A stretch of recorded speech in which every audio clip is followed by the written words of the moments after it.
Elşad bəy, ümumiyyətlə 9 may paradı, yəni bugünkü ab-havadan Rusiyanın birbaşa Putinin dünyaya verəcəyi mesaj, verdiyi mesaj nədən ibarət idi? Bu barədə fikirlərinizi eşitmək istərdik. Əslində əlamətdar tarix idi. Faşizm üzərində qazanılan qələbə əslində bəşəriyyətin qələbəsi sayılmalı idi. Amma kaş ki, Ukraynada yaşananlar olmazdı. Sizə bir fərdi məzmununda bir nümunə deyim.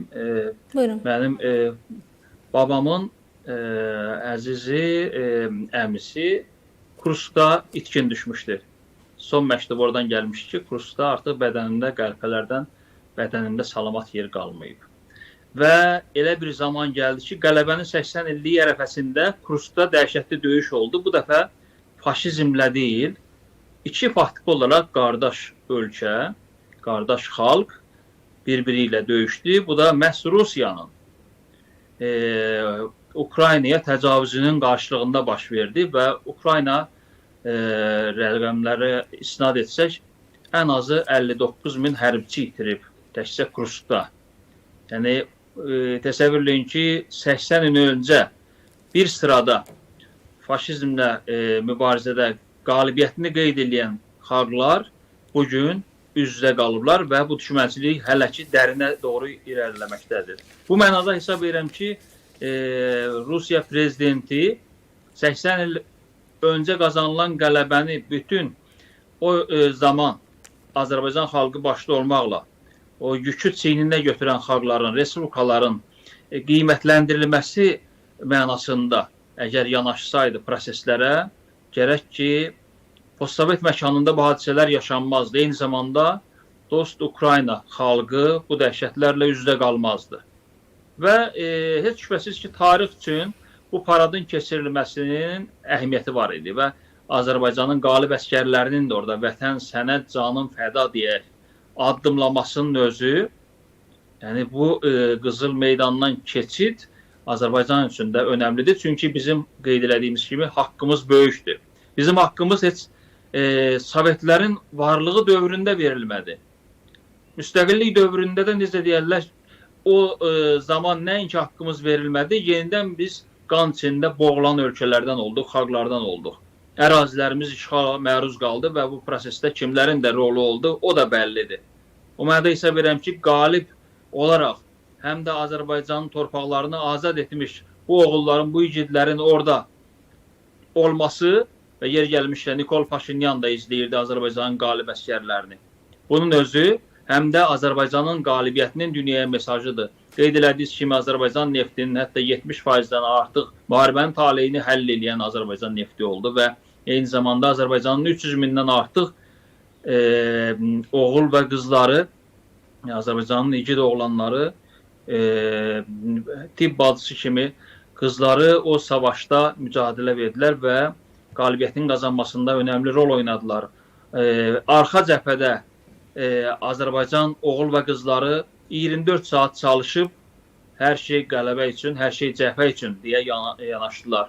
Və eyni zamanda bir deviz var idi, hər birimiz xatırlayırıq. Heç nə unudulmur, heç kim yaddan çıxmır. Bu mənada o zamanki hadisələr yaddan çıxmadığı kimi 80 il, 90 il öncə yaşananlar, hesab edirəm ki, son zamanlar yaşananlar da yaddan çıxmayacaq. Eyni zamanda qələbə paradı ərəfəsində Azərbaycan Respublikası Prezidentinin qələbə paradına hətta 3 prezidentin eyni zamanda zəngi əsasında dəvət olunmasından sonra Rusiyadan Azərbaycana yönəlik təhdid edici davranışlar, sayğısız münasibətin cavabı məhz belə verilməli idi. Necə ki, Azərbaycan Prezidenti qalib ölkənin müzəffər Ali Baş Komandanı bu 9 may qələbə gününü Xocalıda qeyd elədi. Bəli. Şuşada qeyd elədi. Həqiqətən böyük bir mesajdır. Həm Xocalıya getməsi, həm də ümumiyyətlə iştirak etməyərək bir qətiyyətli lider olduğunu bir daha təsdiqləməsi. Növbəti dəfə nümayiş elətdirdi ki, qarşındakı fərqi yoxdur. Kiçik dövlət olacaqsan, sayğılı yanaşacaqsan, mən də sənə sayğılı olacam. İstəyirsən dünyanın 3-dən 1-in yox, elə 3-dən 3-ünü də əhatə edən bir sərhədlərə malik ol, amma sayğısız yanaşsan cavabını alacaqsan.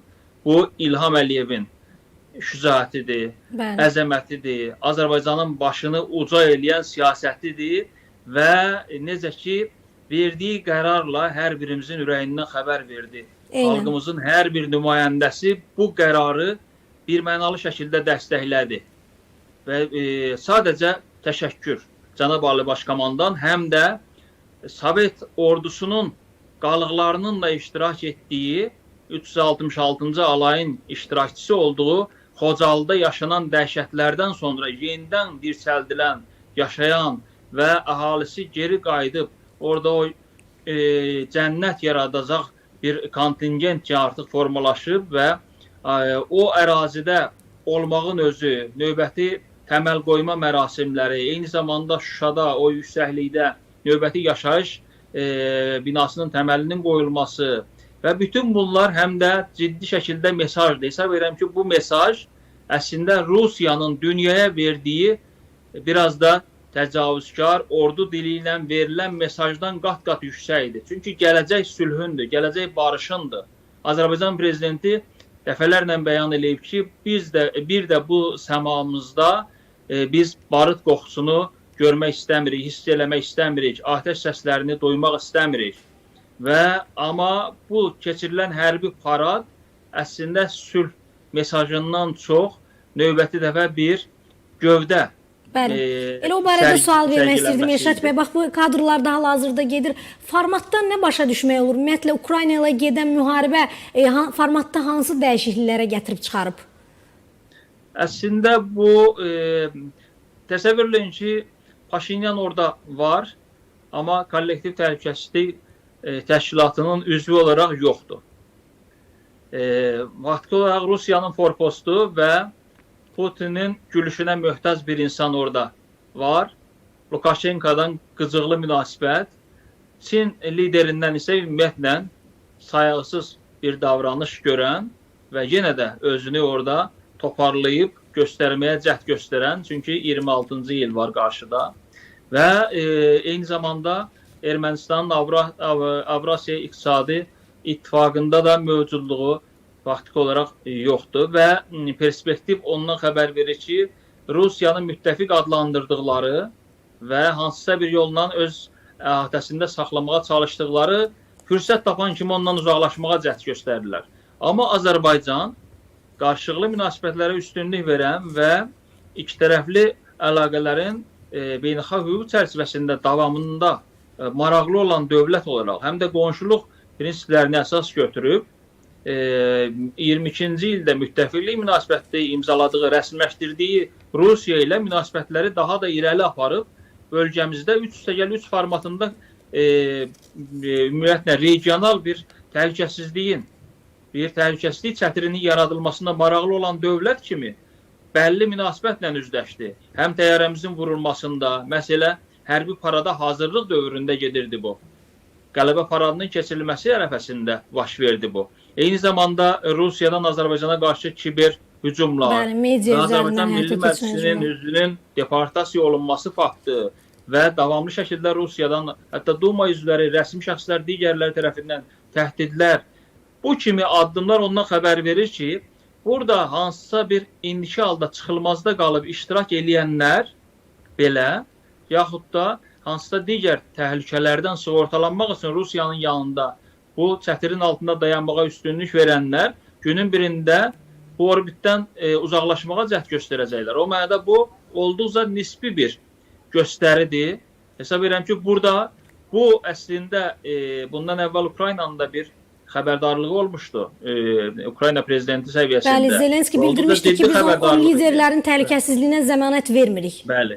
Hesab edirəm ki, bu hərbi parad əslində onsuz da dünyanı bu gün Rus silahları ilə təəccübləndirmək mümkün deyil. Elə qardaş ölkənin istehsal elədiyi 21-ci əsr silahların özü əslində dünya üçün daha cəlb edicidir. Elə bu yaxınlarda İtaliyanın Türkiyə hərbi sənayesində marağının nə qədər böyük olduğunu biz gördük. Həm də o silahların səviyyəsini ilə Paşinyan etiraf etmiş oldu 44 günlük vətən müharibəsindən sonra. Hətta bunu 2016-cı ilin aprelində Serj Sarkisyan, Rusiyanın qapazaltısı olan birisi də, əlaltısı olan şəxs də etiraf etmişdi, özü də Merkelə şikayətlənmişdi ki, Sovet silahlarını bizə verdilər, bizi aldatdılar və biz Lələtəpə uğursuzluğundan bəhs edirdi o zaman aprel döyüşlərindən. Uduzduğunu bildirirdi. Amma 21-ci əsr silahları ilə Azərbaycan düşməni qısa bir müddətdə 44 günlük savaşda o Sovetlərin zamanında faşizmə 4 il ərzində qalib gəlməsini biz faktiki olaraq erməni faşizminə, o Nijdenin həm də varislərinə 44 gün ərzində qalib gəlməklə dünyaya bir həm də savaşın Azərbaycan modelini, eyni zamanda 21-ci əsr silahlarının qüdrətini nümayiş elətdirdik. Bu mənada Rusiya nə qədər cəhdlər göstərsə də dünyanı öz silahları ilə təəccübləndirə bilməz.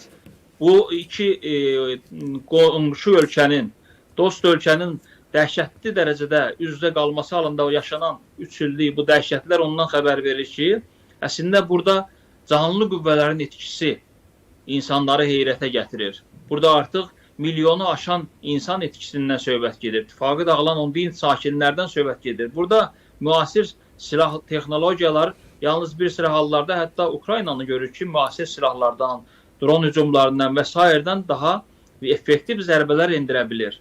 Yəni, bütün bunlar ondan xəbər verir ki, bu hərbi paradda, qələbə paradında əslində necə ki Putin bir neçə günlük, hər halda öz dediyinə görə atəşkəs elan etmişdi.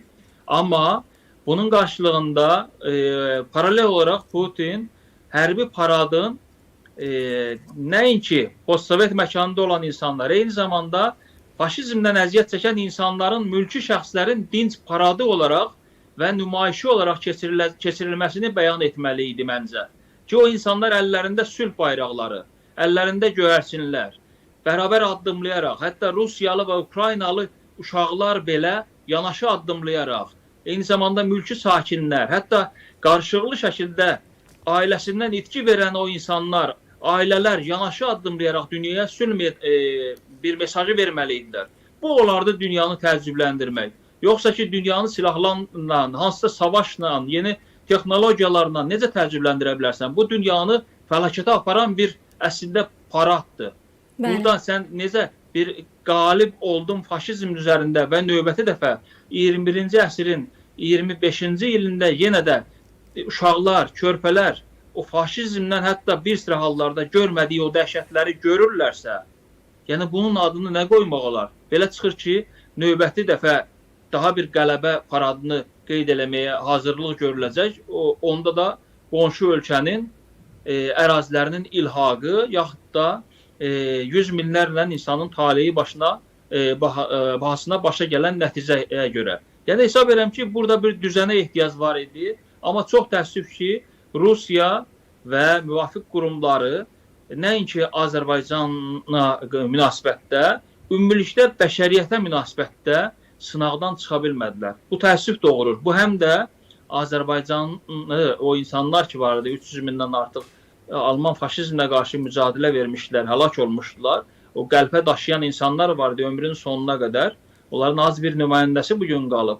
Və o insanların da ruhunu incitməkdir, onlara da xətər yetirməkdir. Çünki onlar çiyin-çiyinə döyüşmüşlər faşizmə qarşı. Amma bugün növbəti dəfə hansısa ölkələrin, yenə də Moldovanın, digər ölkələrin təhdidi bir prosesini, Yeni Jirinovskilər ortaya çıxır, Valuyev kimi və s. kimi bir başpozuqlar ortaya çıxırlar və onların təhriki ilə Azərbaycanın milli məclisinin üzünə qarşı özü də simvolik bir məsələdir hesab edirəm ki, Azər Badamov elə Azərbaycanın həm də adaşı hesab olunan birisinə qarşı təhdidin olmasının özü ölkəmizə qarşı hesab edirəm. Ali qanunverici orqana qarşı bir təhdid idi, özü də Azərbaycan prezidentinin səfər hazırlıqları fonunda. Yəni bu hesab edirəm ki, yaddaşlara yazıldı, heç nə unudulmadı, heç kim yaddan çıxmadı. Və bu dedikləriniz həm də onun təsdiqidir ki, faşizm bugün sadəcə qiyafə dəyişib. Hələ də mövcuddur Rusiya timsalında. Hətta Paşinyan belə, o Nijdenin varisləri belə bugün bəyan elədilər ki, Azərbaycanla müharibə aparmaq niyyətində deyirlər. Bu bir and işdir, görək andına nə qədər sadiq qalacaq. 2018-ci ildə seçiləndən sonra Şuşaya getmişdi, qələbəni dırnaqarası qeyd eləməyə, o dağlarda toyu qeyd eləməyə. Bugün Ali Başkomandanımız Şuşada o mərasimləri keçirir. Onun rəhbərliyi ilə böyük bir büsat qurulub orada. Bu bütün dünyaya dirəniş, güc mesajı deyil, gücümüz də öz yerində, amma barış mesajıdır. Barışa gələnlər, masa ətrafında oturanlar qalib olacaq. Elə Nicdə Dünyada məsələsi həmişə sülh olsun. sülh olsun. Təbiidir ki, istəyimiz bir dövlət olaraq da, cəmiyyət olaraq da, xalq olaraq da bu yöndədir. Və elə Nicdə ilə bağlı vurğuladığınız məqam da bir daha xalqları müqayisə etmək üçün çox yaxşı bir nüansdır ki, bizlər faşizmə qarşı mübarizədə nə cür rol oynamışıq, amma bugün faşistlərin ideologiyasını özündə belə desək, yaşadan, ehtiva edən əslində kimlərdir? Həm də bunun sübutu olmuş oldu. Elşad bəy, minnətdarıq sizə həm maraqlı təhlilinizə görə, həm də dəvətimizi qəbul edib verilişimizə qoşulduğunuza görə. Belə, hörmətli izləyicilər, beləcə biz bu dəfəki buraxılışımızın da sonuna gəlmiş olduq. Bu buraxılışımızda önəmli siyasi gündəmə dair aktual mövzuların təhlilini, onlara dair bizim mövqeyimizi sizə təqdim etməyə çalışdıq. Bu dəqiqələr ərzində siz bizi canlı olaraq Uydu Peyk və YouTube kanalları üzərindən izləmiş olduğunuz həftə içi hər gün Təbriz saatı ilə 17:50, Bakı saatı ilə 18:20-dən etibarən bizim mövqini sadəcə bizdən eşitməklə kifayətlənməyin, eləcə də canlı şərh bölməsinə öz fikirlərinizi, təkliflərinizi, rəylərinizi, suallarınızı, qonaqlarımızla bağlı olan fikirlərinizi də yaza bilərsiniz ki, biz də sizin fikirlərinizi dəyərləndirək. Belə, gələn buraxılışda, gələn həftədə görüşmək üzərə. Sağ olun.